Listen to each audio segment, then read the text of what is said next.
And we're moving back to Israel. Around 1,000 people demonstrated in Tel Aviv last night, demanding the government once and for all ratify the status of African refugees in Israel. I24 News correspondent Roni Ben-Basat reports on the demonstration, the counter-arguments, and the issues which prompted them.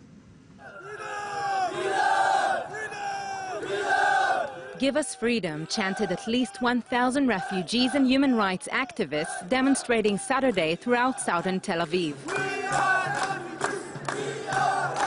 The demonstration was the third large protest organized by the refugee community with the support of local volunteers in order to demand Israel stop hesitating and finally recognize them as refugees. We are not here to stay for long, but we are here at least to treat us as a human beings. They are not yet recognize me as a refugees, even though I'm coming from the war zones.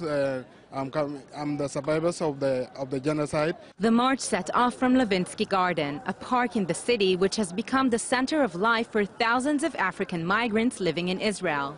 But according to some of the residents of southern Tel Aviv, living alongside the migrants has become unbearable.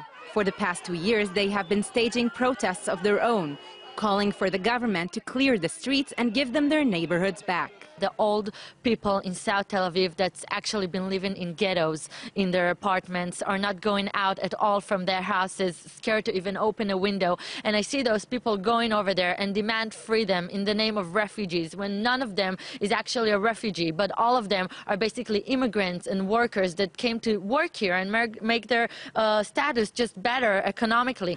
In attempts to deal with this increasingly pressing issue, the Israeli government had built a 240-kilometer wall along its border with Egypt to prevent migrants and refugees from crossing illegally.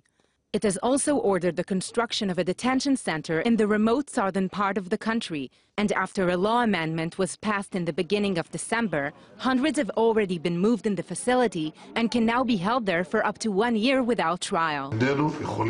We cannot allow an open passage to illegal work immigrants from Africa or anywhere else. We will not allow it. We closed the border.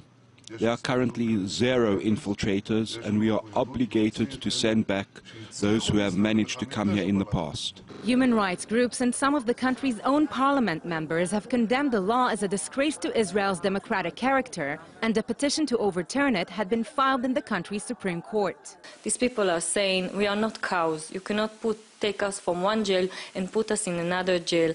And the problem is that there are 53,000 people from Africa coming here to be here. They are refugees, they are asylum seekers. Maybe they are immigrants worker, like the government says, but nobody check it. While some of Tel Aviv's residents are simply fed up with the current situation, which they blame on the refugees, others feel it is the Jewish state's duty to provide a more humane solution to the thousands who claim they cannot return to their home countries. I even think that as Jewish people, as Israelis, we all came from families of refugees, all of us. And it's incredible that the Israel government just forgot about the Israeli and the Jewish identity. With the current reality boiling over and no fitting solution ahead, the Israeli government may find it has no choice but finally to come up with a way of solving an impossible conundrum.